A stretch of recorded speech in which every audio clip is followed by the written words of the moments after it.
Brought to you by the Minority Media Association and the Broadcasting Club at UWM, celebrating diversity in your area. Bringing my community to you. Identifying issues that are important to everyone. Embracing individuality. Welcome to the U-View. Welcome to another episode of the U-View, presented by the Minority Media Association at UWM and the Broadcast Club at UWM. I'm your host, Shakara Robinson, president of the MMA.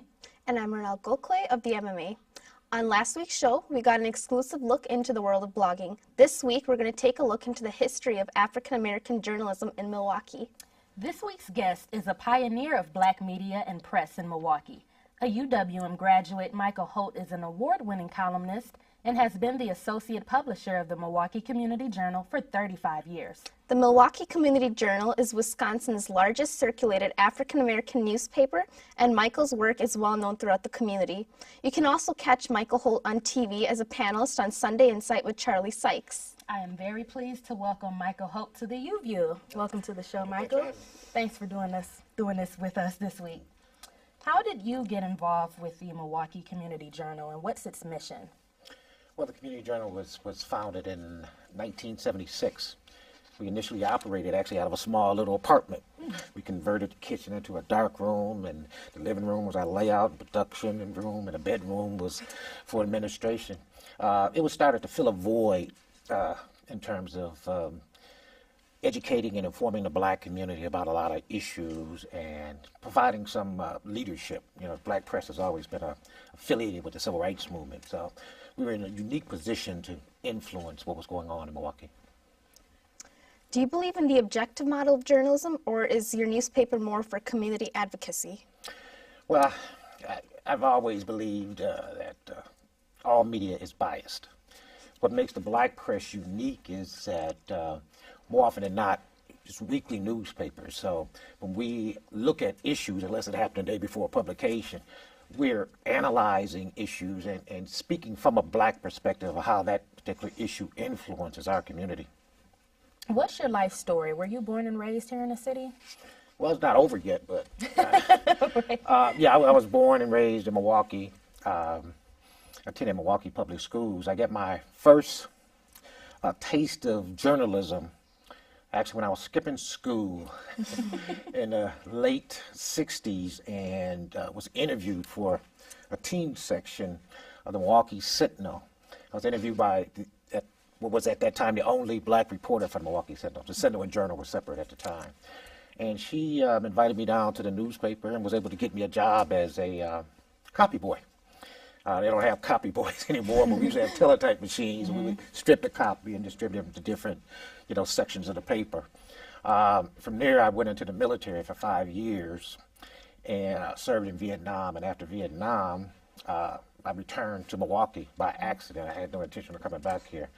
I actually returned here to participate in some civil rights demonstrations because I was living in North Chicago. And I was fortunate enough to get into a program, minority scholarship program. So I came to UWM, studied mass communications, and even as a freshman, because I had some experience, and I did writing when I was in the military as well, and studied photography. Totally by coincidence, one of the black papers at the time, the Milwaukee Star-Times, was seeking interns. They were looking for seniors, but the head of mass communications said I had some advanced skills, so she sent me to the newspaper, and I started there, and I was attending school part-time, and I initially did sports. And eventually, through attrition, I ended up being the managing editor of the paper. That paper was actually sold to another newspaper in 1976, and we immediately started the Community Journal, and I've been there for 30-something odd years now. Yeah, that was kind of leading into our next question, how you got started in journalism. Did you always know you wanted to be a writer or a columnist, or is this something that kind of just... No, actually, I had no idea. I worked at, like I said, when I worked at the Sentinel as a copy boy, they allowed me after like a year to actually write an obituary. And I was just so proud of that obituary, And when I went into the military, in addition to the combat training that they provide you with, they actually send you to a certain specialty area. And when they asked me, I said, oh, I want to go into journalism because it's the first thing that came to mind.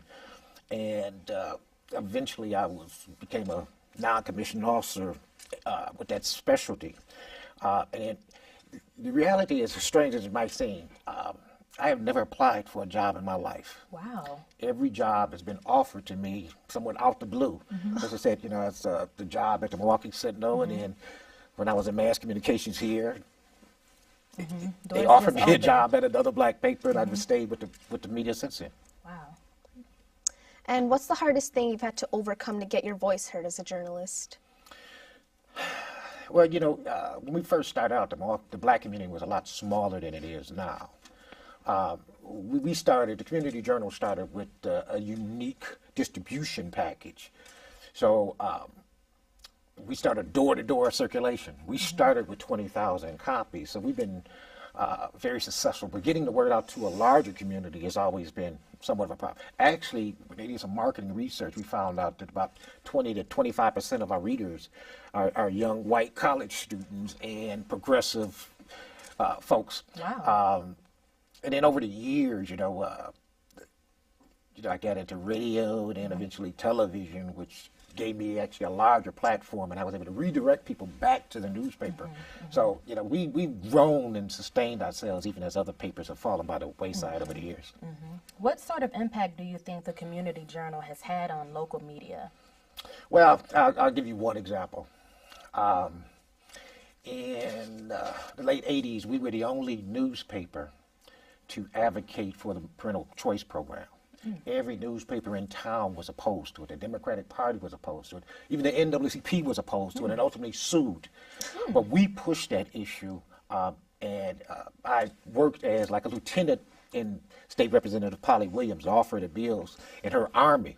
And so we used the black press, particularly the Community Journal, to get the word out. And because of our unique distribution system, I think we were doing 40,000 copies by then, we were able to channel newspapers and push this issue and push it.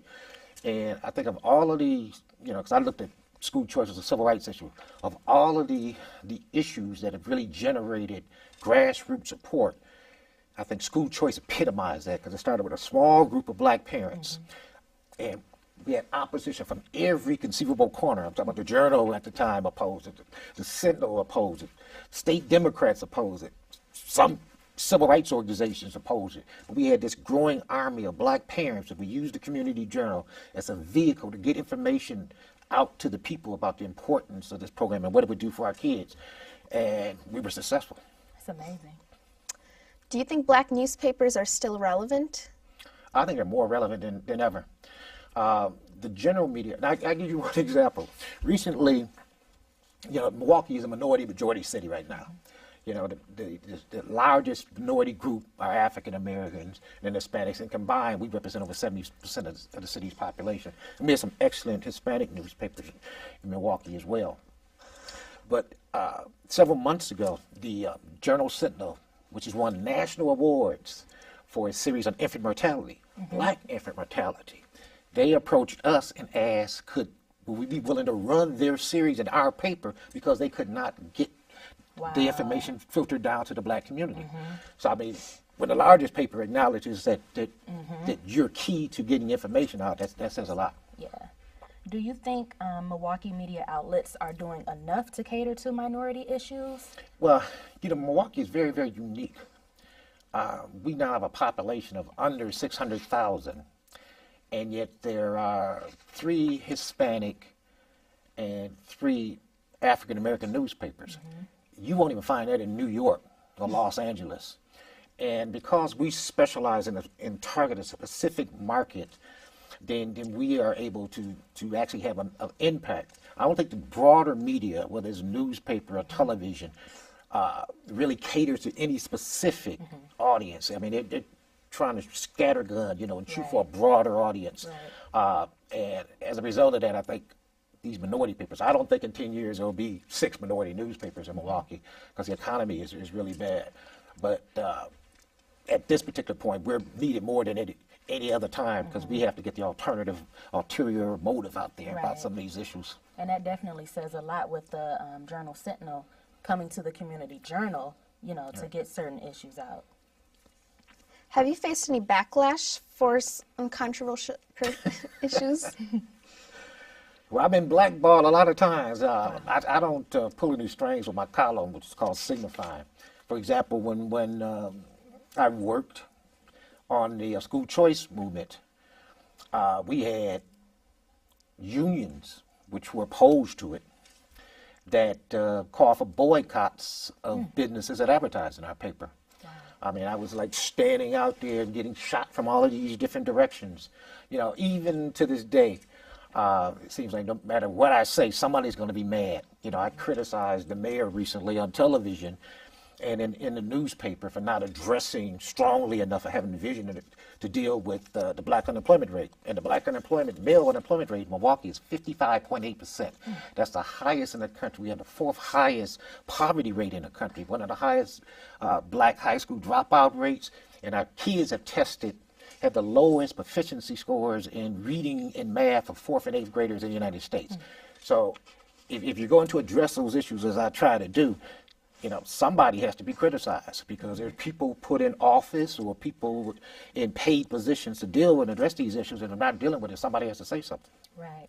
You've been at the Community Journal for over 30 years. What kind of changes have you seen in media coverage and in the community over time? I think a lot of television stations deal more with sensationalism than they did in the past. I think in terms of information, Milwaukee was best served when we had 2 dailies. At the time it was the Journal and then it was the Sentinel, and they competed for stories. Part of the problem is they've merged, and over the last few years they've really reduced staff because of the economy. I think that some of the stations have actually reduced staff, and they don't really seem to, particularly television, don't seem to really focus on issues that are of concern to the larger minority community per se. And as a result, I think there's an information trend. And plus the internet has had devastating impact on media. More and more people don't subscribe to newspapers as they did. And they look at, they go to the internet and they read blogs and think that's news. So there's so much misinformation. I think if there's one area that you can really look at is the ignorance of the American public and the Milwaukee citizens in particular, because we don't have that concentrated media, or they're going to all of these other sources, which are not news, but they assume it's factual information. Do you think blogs, are a threat to the, traditional media in terms of newspapers and television? Well, I think more so to the dailies than to papers like ours. And we have, website as well, getting information out there. But, we're in a society, but everybody wants instantaneous information, and they rely on little tidbits of information. And like I said, one of the problems with blogs is anybody can start a blog. I mean, you can say and you can make any kind of accusation you want, and people read stuff and they take it as factual. So it's a threat in terms, I think it's more of a threat to the general society than it is to the media. All right, we got a good discussion going here so far. So let's take a quick break. When the U-View comes back, we'll get into more hot topics and questions with Mikel Holt. So stick around.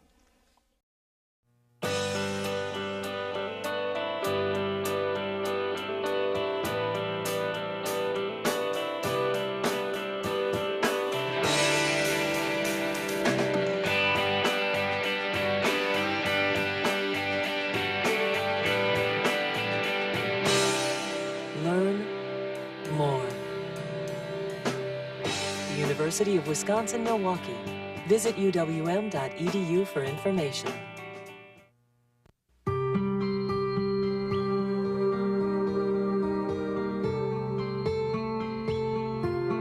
A physics lecture ricochets off a middle dish in orbit. A business law seminar lands on a rooftop in Montana. Each day, through our satellites and telecourses, public television is reaching out across America, offering people in big cities and small towns alike learning services that might otherwise be unavailable. Courses in math, science, and foreign languages. Courses for people with families and full-time jobs. Courses that might even help teachers teach better. Public television. In our classrooms, the curriculum is vast and the seating capacity unlimited.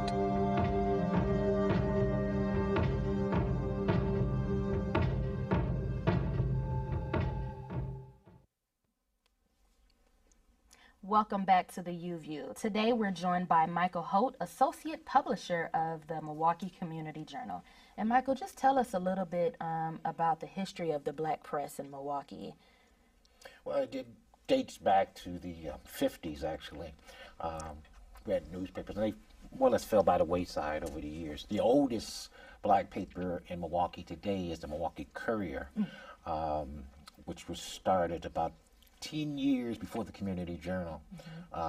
Community Journal, as you said, was started in 1976. And actually, the managing editor of the Community Journal, who we brought to Milwaukee from Time magazine, eventually left the paper about 5 or 6 years later, and he started the Milwaukee Times. So those are the three black newspapers. But that are still in existence today. And where can people pick up the Milwaukee Community Journal in case they don't know? It's a free, free. Yeah, we actually do door-to-door distribution in certain areas of the city based upon advertising. If we have a particular advertiser who wants to saturate it, we do that. And then we have subscribers in the website as well. But we also have about 100 drop-offs, what we call drop-off spots, which includes about 50 churches and Walgreens, CVS, community organizations, etc. And I'm going to make sure that UWM gets back on the list, because we used to drop off a couple of thousand here at the UWM Union. So I'll make sure that happens again. Good, good. What changes have you seen in community activism and civil engagement here in the city? Are people speaking out for issues they believe in, or have they become more lax and just letting things roll as they... In the early stages of the Community Journal's history, we had very vocal and aggressive black politicians, including like Polly Williams, who started the Choice Program. And then it seemed for the last 10 years or so, either they were not as aggressive or they became too political. There's been this ongoing conflict, particularly at the state level with black state representatives and senators, about whether or not they follow the dictates of the party, the Democratic Party, or the black community. And even most recently we found that black politicians who step outside that little box are criticized.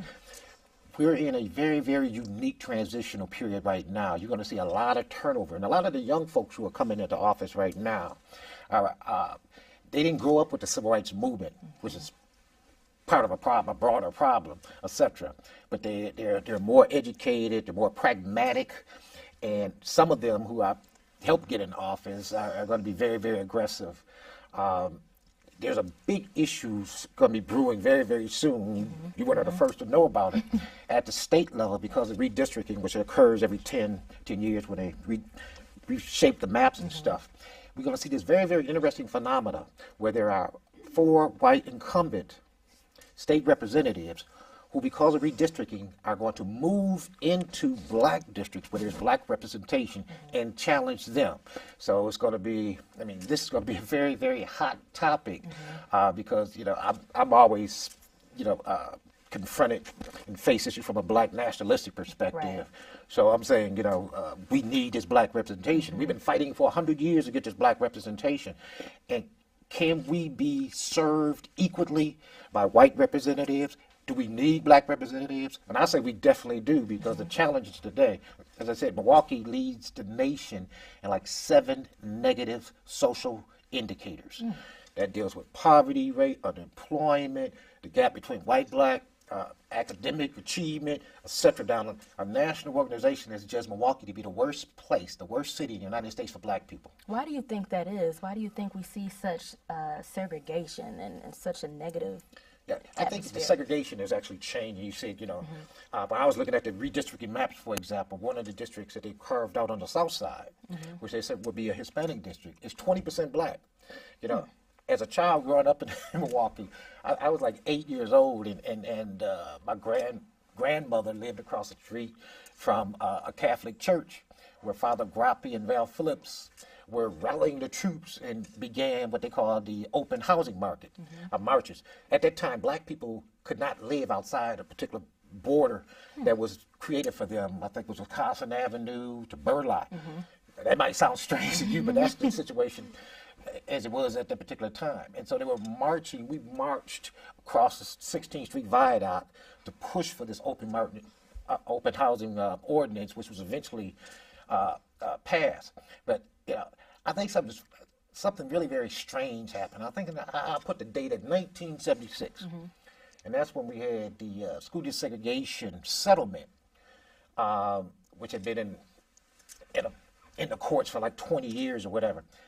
Somebody told the black community we won the war, that everything was okay now. We had no need for civil rights, and I think that led to a decline in our aggressive civil rights movement. Yeah, this is lax attitude, and we see what happened.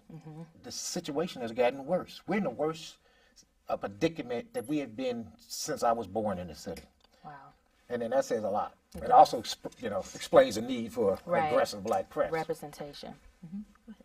Do you think on and off-air journalists or people working on TV or radio stations should be penalized for signing recall petitions? No, I think they have a constitutional right. But in most television stations, and I know for the Journal Sentinel, when you sign on, you sign this contract that says you cannot engage. And so you have to weigh one against, you cannot engage in any political activities. People watch television and read newspapers hoping that people are unbiased and will present a balanced reporting on any particular issue.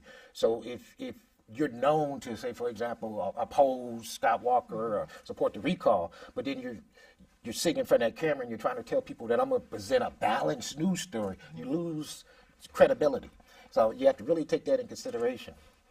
How have you evolved as a journalist over time during your time here in Milwaukee? Are there certain issues you've grown to be more passionate about or less passionate about? Education.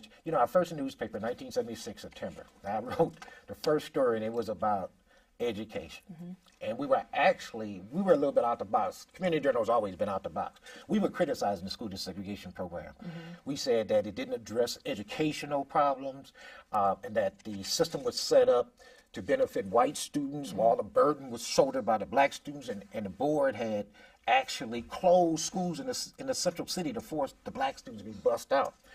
So education has always been like this thread, this, interwoven. I've always pushed black empowerment issues. We're known for criticizing black politicians and trying to prod black people.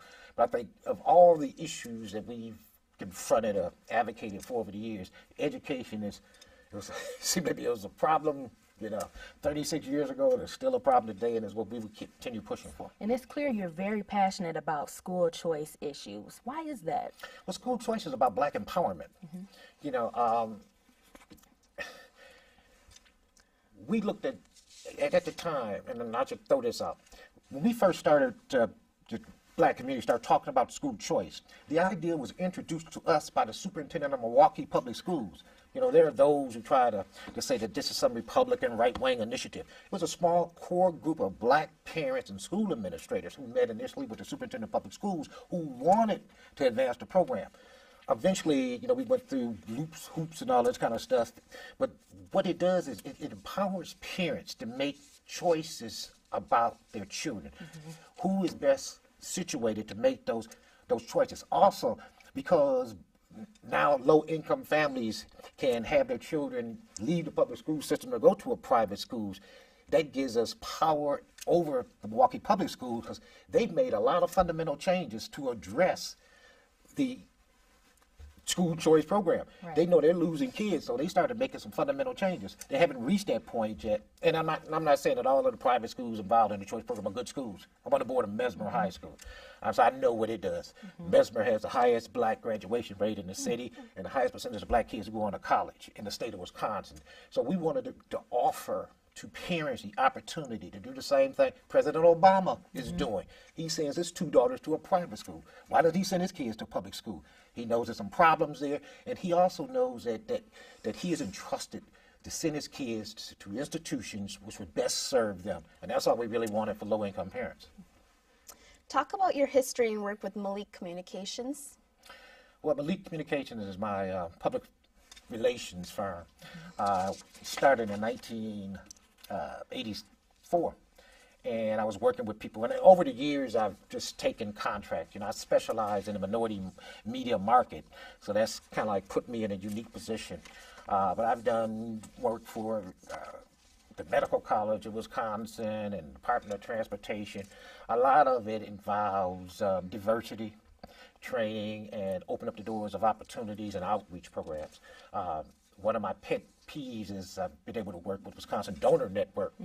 And when I started working for them like 5 years ago, Wisconsin had the lowest percentage of African American organ donors in the United States. Wow. And they put together a very unique program that I assisted with, and 4 years later we have the highest percentage of black donors. So I really kind of only work with organizations I can really get into their mission, which will somehow or another benefit the overall community. I've spoken to a few voters who honestly found it disrespectful. That's the word they used. That's how they felt. For Mayor Barrett to announce his run for governor after they had just voted for him in the spring, primary. Do you think it's fair for him to have his foot in both races at the same time? It's politics. I don't think fairness has anything to do with politics. And I think he'll probably emerge as the nominee of the Democratic Party in this particular race. It's going to be an uphill climb. I'll have to say that, because he's going to actually be judged on his record in Milwaukee. Right. And the question is, will black voters penalize him for the fact that we do lead the nation in these 7 negative social indicators? But it's just politics. The last election, every time we turn around, somebody was talking about Paul Ryan running for as a vice president and under Mitt Romney. I can almost guarantee you, if he runs, he's going to be running also for Congress at the same time. Wow. What advice do you have for aspiring minority journalists? Actually, to start from ground up, if you can get internships, the black press has historically been like a springboard for black journalists. They come, they work there for a year or two, they build a resume, they learn how to write. Does the Community Journal have internships and scholarships? And college and high school, we actually have high school students that work over the summer. But build that resume. I would say don't restrict yourself to the Milwaukee market either, because there's opportunities around the country.